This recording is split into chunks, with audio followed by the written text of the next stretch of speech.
भक्ति में In progress. मुरली सुनते हैं। आज की मीठी मुरली मीठे बाप दादा से। बाबा कह रहे मीठे बच्चे, अवगुणों को निकालने का पूरा पुरुषार्थ करो। तो अवगुण निकालने का तरीका क्या होगा? जैसे ग्लास में कोई गंदा पानी है तो उसको साफ पानी में खोल कर रख देंगे तो थोड़ा देर में सारा गंदा पानी निकल जाएगा। तो अवगुण को निकालने का तरीका है और गुण डालते जाना। तो गुण डालते जाएंगे तो अवगुण खत्म होते जाएगा। तो अवगुण को निकालने का पूरा पुरुषार्थ करो। जिस गुण की क्या कमी डालना ना पूछो। का पोता मेल रखो।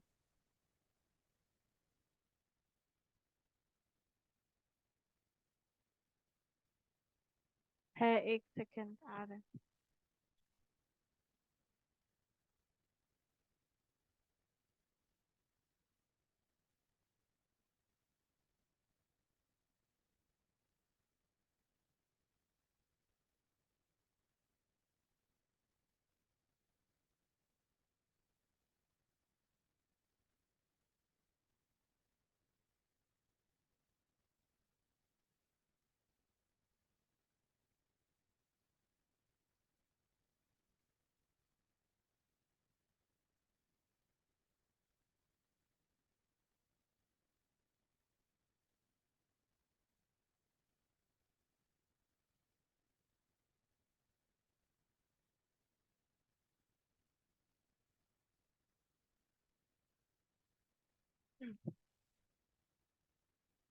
अभी पानी है, नो प्रॉब्लम। तो प्रश्न है, आत्मिक स्थिति में बैठे रहें। गुणवान बनने के लिए कौन सी पहली पहली श्रीमत मिली है? गुण बहुत जरूरी है। गुण धारण करेंगे तभी हम उस गुण वाले दुनिया में जाएंगे, दैवी गुण की दुनिया। कहते हैं अगर मनुष्य एक जन्म में सारे दैवी गुण अपने अंदर धारण कर ले तो उसका दूसरा जन्म दैवी कुल में ही होता है। गीता में है।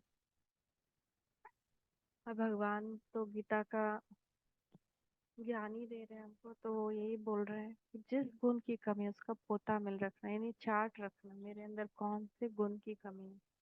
ऐसे नहीं दिखाई देगा, जब पोता मेल रखेंगे तब दिखाई देगा। ऐसे तो लगेगा कि हाँ मैं तो हर्षित मुख हूँ, मैं तो सहनशील हूँ, लेकिन जब हम पोता मेल रखना शुरू करेंगे तो परीक्षा होगी। परीक्षा में ही पता चलेगा कि हमारे अंदर वो गुण है कि नहीं। साधारण दु- अ, हम्म, दिनचर्या में तो लगता है कि सब ठीक है, लेकिन जब कोई परिस्थिति आती है तभी असली रूप पता चलता है ना, कि हम सहनशील है कि नहीं, हम रमणीकता का गुण है कि नहीं, हमेशा सीरियस ही रहते हैं, समदृष्टि है कि नहीं, हर एक को आत्मा देखना घर और बाहर, फिर दूरदर्शिता है कि नहीं, नियमितता है कि नहीं, सत्यता है कि नहीं, धैर्यता है कि नहीं, रूहानियत है कि नहीं। कितनी सारी गुण है। शालीनता, स्वच्छता, दिल स्वच्छ साफ, किसी के लिए कुछ नहीं तो कुछ होता है। कोई परिस्थिति आएगी तभी पता चलेगा कि हाँ मेरे दिल में तो अभी भी इसके लिए कुछ नहीं। तो मीठे बच्चे, गुणवान बनना है तो पहला किसी की भी देह को मत देखो, अपने को आत्मा समझो, क्योंकि रूहानियत आनी चाहिए, समदृष्टि आनी चाहिए। ये सब गुण जब तक आत्मा नहीं समझेंगे, आत्मा को नहीं देखेंगे, जब तक नहीं आएगा। तो किसी की भी देह को मत देखो, अपने को आत्मा समझो।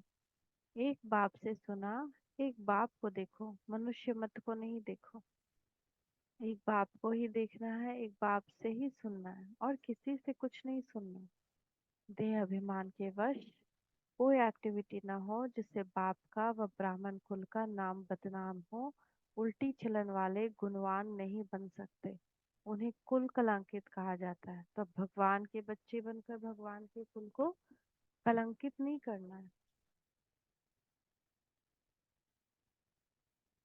ओम शांति। बाप दादा के हाथ में मोतिये के फूल थे। बाबा साक्षात्कार कराते हैं, ऐसे खुशबूदार फूल बनने का है। बच्चे जानते हैं हम फूल बने हैं जरूर, गुलाब के फूल, मोतिये के फूल भी बने थे, अथवा हीरे भी बने थे, अब फिर बन रहे हैं।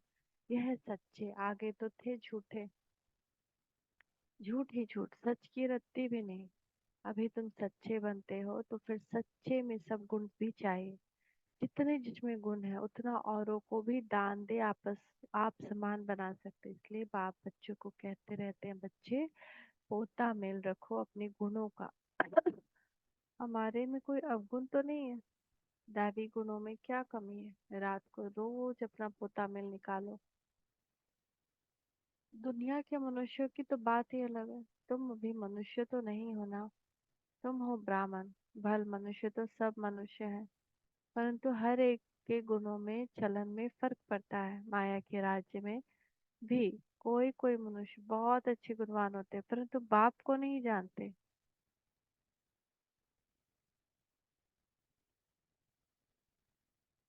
बड़े रिलीजियस माइंडेड नर्म दिल होते हैं। तुम दुनिया में तो मनुष्यों के गुणों की वैरायटी है, और जब देवता बनते हैं तो दैवी गुण तो सब में है। बाकी पढ़ाई के कारण मर्तबे कम हो पड़ते हैं। एक तो पढ़ना है, दूसरा गुणों को निकालना है। ये तो बच्चे जानते हैं। हम सारी दुनिया से न्यारे हैं। यहाँ यह जैसे एक ही ब्राह्मण कुल बैठा हुआ है। शूद्र कुल में है मनुष्य मत, ब्राह्मण कुल में है ईश्वरीय मत। पहले पहले तुमको बाप का परिचय देना है। तुम बताते हो फलाना अर्ग्यू करता है, बाप ने समझाया था लिख दो हम ब्राह्मण अथवा बीके हैं, ईश्वरीय मत पर तो समझ जाएंगे। इनसे ऊंचा तो कोई है नहीं। ऊंचते ऊंच है भगवान, तो हम उनके बच्चे भी उनकी मत पर हैं।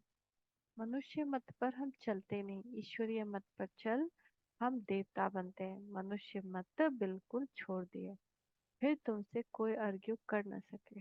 कोई कहे यह कहाँ से सुना, किसने सिखाया, तो तुम कहेंगे हम है ईश्वरीय मत पर। प्रेरणा की बात नहीं, बेहद के बाप ईश्वर से हम समझे हुए ना, कितनी बड़ी बात है। दुनिया इमेजिन भी नहीं कर सकती कि वो भगवान से मिल सकती है। और हम भगवान की मत पर चल रहे हैं, सिर्फ मिल नहीं रहे हैं। हर एक कर्म के लिए वो हमें शिक्षा दे रहा है, उसकी मत पर है हम। तो बोलो भक्ति मार्ग के शास्त्र मत पर तो हम बहुत समय चले। अब हमको मिली है ईश्वरीय मत। तुम बच्चों को बाप की ही महिमा करनी है, पहले पहले बुद्धि में बिठाना है। हम ईश्वरीय मत पर हैं।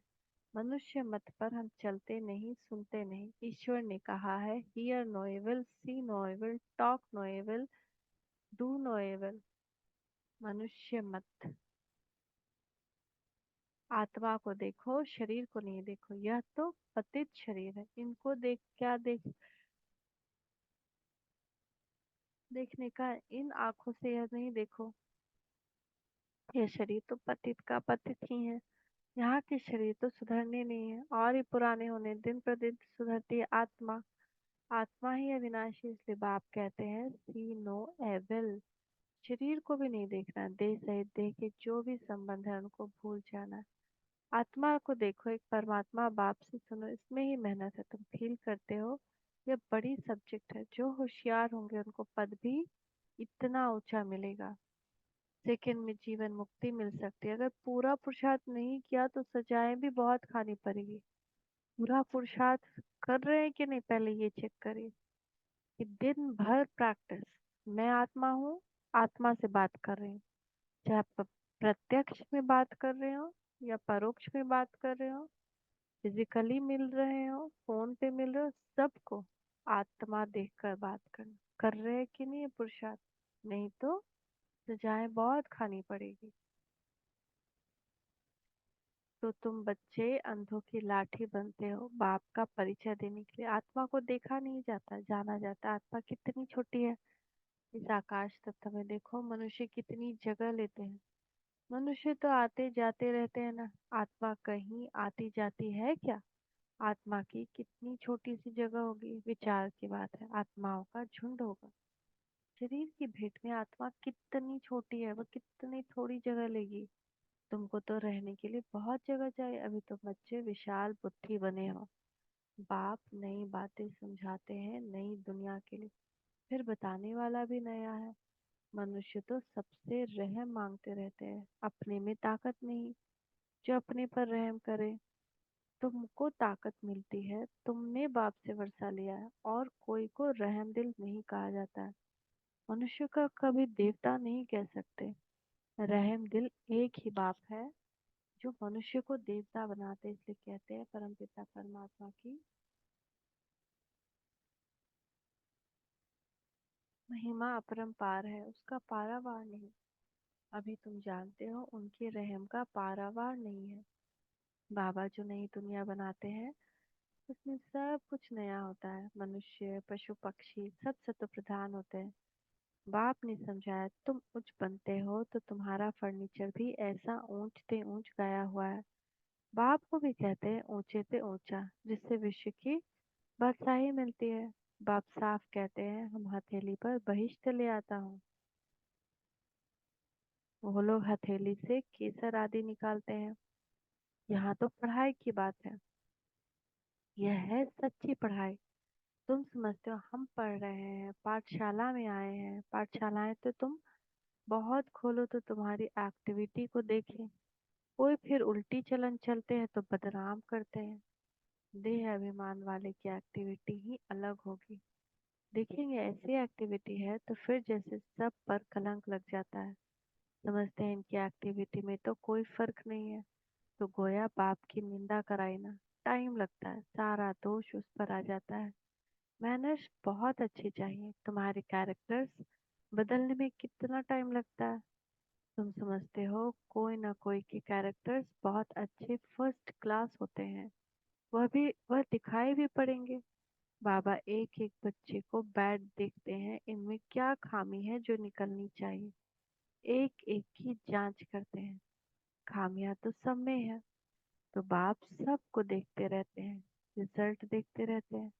बाप का तो बच्चों पर लव रहता है ना, जानते हैं इनमें यह खामी है, इस कारण ये ऊंचा पद पा नहीं सकते।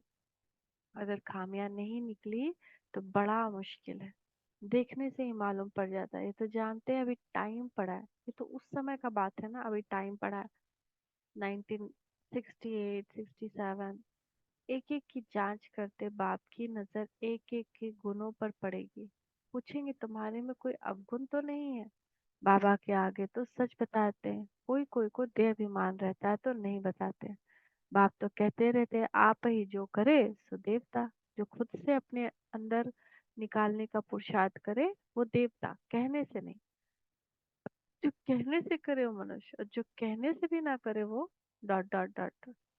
बाबा कहते रहते जो भी खामियां इस जन्म की और बाप के आगे आप ही बताओ।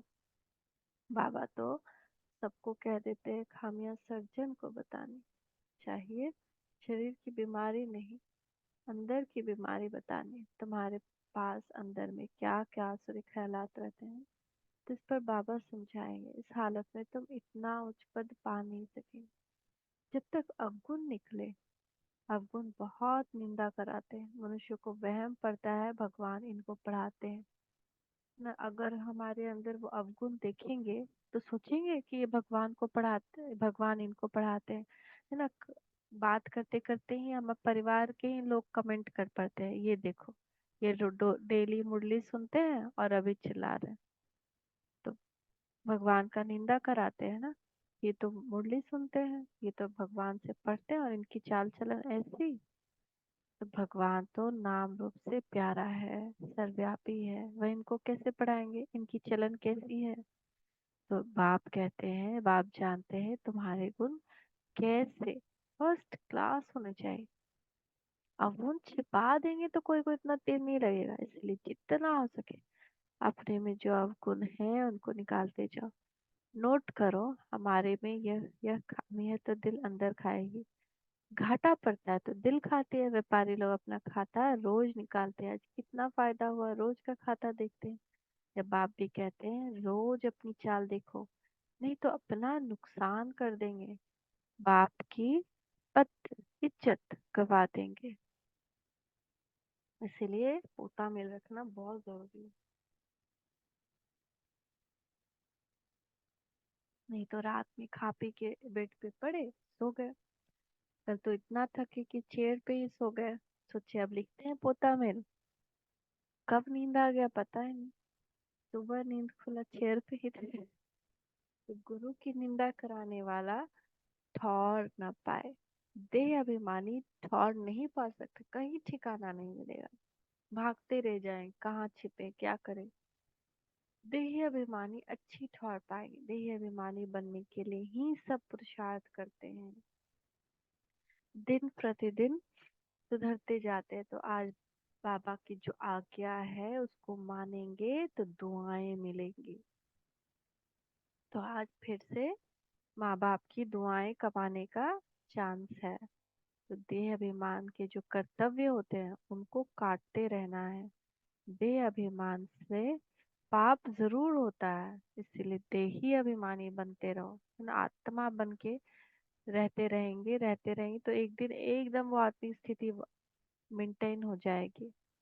ये तो समझ सकते हो कि जन्मते ही राजा कोई होता नहीं, देही अभिमानी बनने में टाइम तो लगता है ना। यह भी तुम समझते हो। हम अभी हमको वापस जाना है बाबा के पास। बच्चे आते हैं, कोई 6 मास बाद आते हैं, कोई 8 मास बाद भी आते हैं।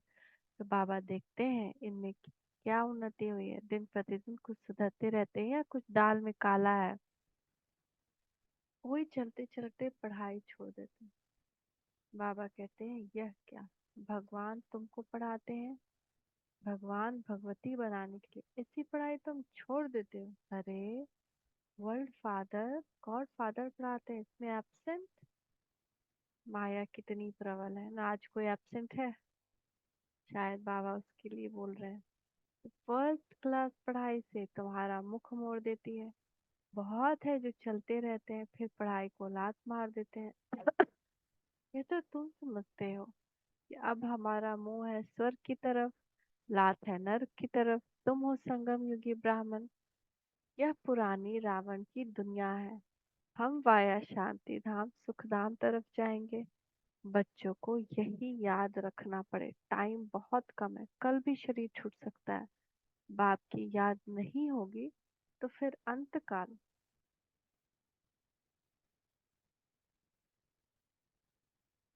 क्या होगा? फिर अंत काल क्या होगा? तो बाप समझाते तो बहुत हैं, ये सब गुप्त बातें हैं।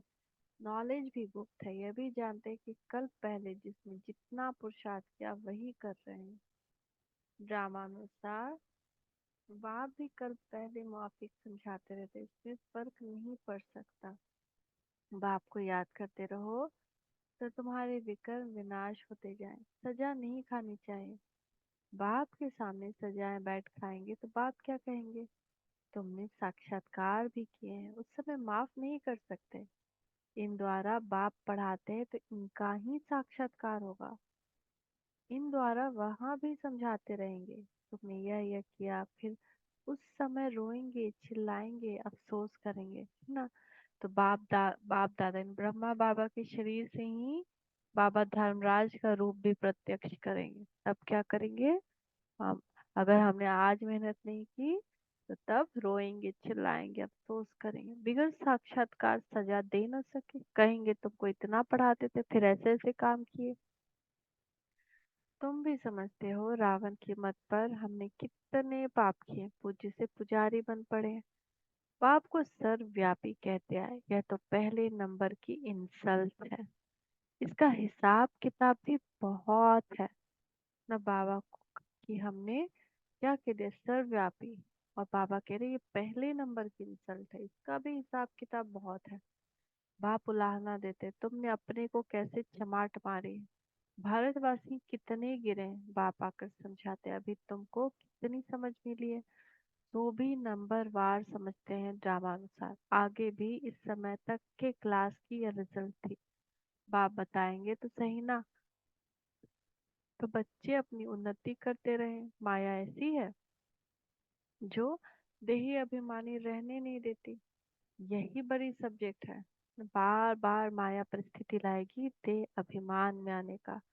लेकिन हमको आत्मिक स्थिति में रहना है, उसके लिए लगातार प्रदर्शन नीचे गिरना नहीं चाहिए। प्रदर्शन चक्र चलता रहे, चलता रहे, चलता रहे। समान की सीट पर बैठ करके। तो अपने को आत्मा समझ पाप को याद करो तो पाप भस्म हो जाएंगे। अच्छा, मीठे मीठे सिक्की लदे बच्चों प्रति माता पिता बाप दादा का याद प्यार और गुड मॉर्निंग। रूहानी बाप की रूहानी बच्चों को नमस्ते। हम रूहानी बच्चों की रूहानी माता पिता बाप दादा याद प्यार गुड मॉर्निंग नमस्ते बाबा नमस्ते शुक्रिया बाबा शुक्रिया। धारणा के लिए मुख्य सार। देह अभिमान में आने से पाप जरूर होते हैं। देह अभिमानी को ठौर नहीं मिल सकती, इसलिए देही अभिमानी बनने का पूरा पुरुषार्थ करना। कोई भी कर्म बाप की निंदा कराने वाला ना हो। अंदर की बीमारियां बाप को सच सच बतानी है, अवगुण छिपाने नहीं। अपनी जांच करनी है कि मेरे में क्या क्या अवगुण। पढ़ाई से स्वयं को गुणवान बनाना है। वरदान है हद की रॉयल इच्छाओं से मुक्त रह सेवा करने वाले निस्वार्थ सेवाधारी भव। हद की रॉयल इच्छाओं से मुक्त रह सेवा करने वाले निस्वार्थ सेवाधारी भव। बाबा का हाथ अपने मस्तक पर देखें। जैसे ब्रह्मा बाप ने कर्म के बंधन से मुक्त न्यारे बनने का सबूत दिखाया, सिवाय सेवा किसने किया और कोई बंधन नहीं। सेवा में जो हद की रोल इच्छा होती है वह भी हिसाब किताब के बंधन में बांधती है। सच्चे सेवादारी इस हिसाब किताब से भी मुक्त रहते हैं। जैसे देह का बंधन, देह के संबंध का बंधन, ऐसे सेवा में स्वार्थ यह भी बंधन है।